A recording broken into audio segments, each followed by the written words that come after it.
Do you know what I realized just today? I fucking hate people.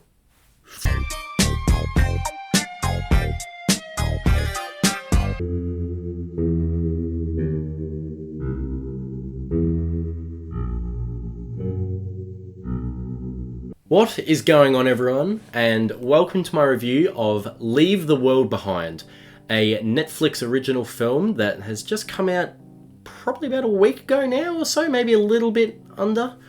And first of all, I wanted to say I'm sorry. I thought since school finished up, I thought my life would get a lot freer. How fucking wrong was I?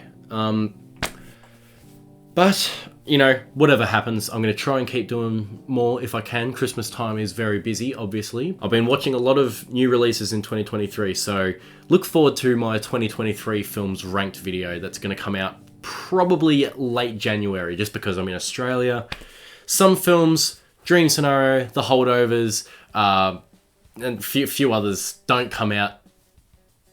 Even though the 2023 releases, technically they don't come out until a few weeks into 2024. So just to catch myself up, once all those movies come out, I'll watch them then, and then, yeah, I'll have my ranking out by the start of Feb at the latest. Now, that's the thing. I have seen a lot of new releases recently. I haven't reviewed, there's a bunch of new releases that I haven't reviewed, and I found the time to review this one because I think that this one's the most interesting one for me to talk about, because this film is divisive as all hell. So Leave the World Behind is directed by Sam Esmail, and it stars Julia Roberts, Mahershala Ali, Ethan Hawke, fuck me, I can't pronounce half of these names. Let's just say Julia Roberts is in it, Ethan Hawke's in it, and Kevin Bacon's in it.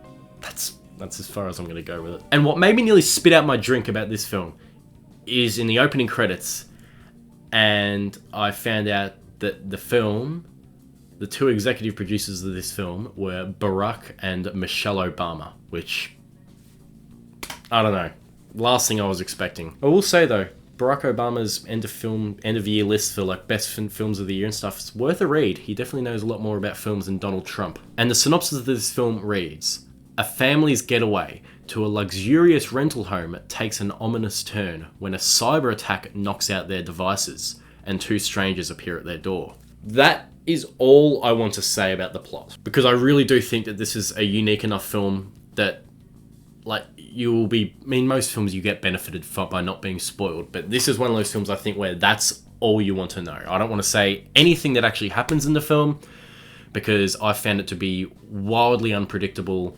unique, and just bizarre.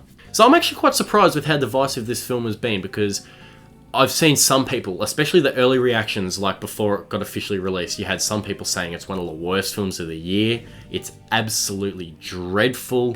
It's just overblown nonsense. Then you have other people saying it's a really, really well done thriller with outstanding performances. And I fall into that camp, for sure. So starting off, the main thing that shines about this film is the cast. That every single person in this movie is just cranking it up to 11. I don't think there's a single performance that's off. I think they are what makes the movie. Every single actor does their very best, and I think it helps that their characters are interesting as well. They feel like people, like real people. They have the quirks of real people. They kind of speak like real people in some parts. You never look at them and think of them as characters, if that makes sense. You think of them as actual people facing this situation. And I think that they were all so good. Their interactions with each other and the way that people respond to chaos and a disaster and kind of unexplainable events is where the film really, really shines. Now, you're going to get some people that are going to be pissed off that the film kind of leaves a lot of things out in the open and leaves a lot of loose ends that just aren't ever tied up. But for me, it's more, that's not really the point of the film. You've got the outside, which is kind of the setup, which is all the disaster and all the weird shit happening with the cyber attack. But the film is about the people experiencing it, and them experiencing something so unbelievably bizarre and unprecedented that they can't make sense of it. And how people themselves respond to events that they cannot make sense of. And the panic and the chaos and the mistrust and the just kind of constant, there's got to be a reason behind this, and just to make themselves feel better, they'll, blame it on someone else around them. I find that super interesting, and I think it was done just brilliantly. I really love how creative and thought-provoking this film is too. As I said earlier, the word I used was unprecedented, and it's kind of like, yeah, that kind of shit no one can see coming. No one will expect any of this, and I think it really works in its favor, because some of the things it goes out there, I will say it is wild, but for me it's so weird and so bizarre and so nightmarish that it struck a chord with me. I can see some people thinking it being stupid. For me, it really worked. And even if it is stupid, again, the film isn't about the events, it's about the way the people respond to it. And I was having a great time myself, theorizing what might be happening, possible situations, like hearing all the characters speak about what they think's happening, and whether that's true or not. And this is one of my favorite things in a film, when exposition from a character may not be accurate. Because normally you think when there's a scene when a character explains everything, you're like, okay, that's what's happening. This is one of those rare films when you're watching it and you're like, it may be exposition, but if you actually think about what that character's saying, some of it doesn't make sense. So it's only theorizing, and that unreliable exposition it's food for thought. I think it's really, really great and really interesting. This film is also just crazily ambitious in all the topics that it tries to cover. This film discusses race, class, trust, misanthropy, human nature, people's reliance on technology, and what we would do without it.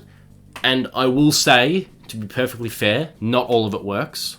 I do think some of the stuff about race and class kind of fizzles away a little bit. I do think it was kind of just more put in there just for extra substance, which I don't think it was poorly handled. I just don't think it really suit the movie very well. I think the movie is at its strengths when it's discussing stuff as trust and hatred for humans and human nature and technology and our relationship with it. I think those are the main things that really, really work for this film. But I appreciate the effort, and it's nice to see something just go berserk. And one thing that's going to piss people off about this movie, and I mean really, really piss people off, is the way it ends.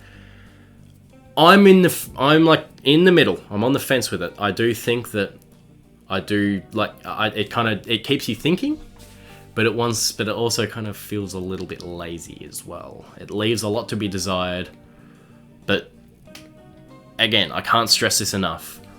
When it's a film about the people amongst chaos and not about the chaos itself, the chaos doesn't necessarily need to be resolved, which I don't mind.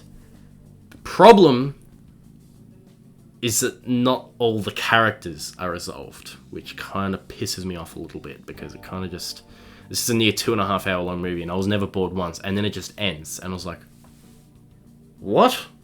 Okay.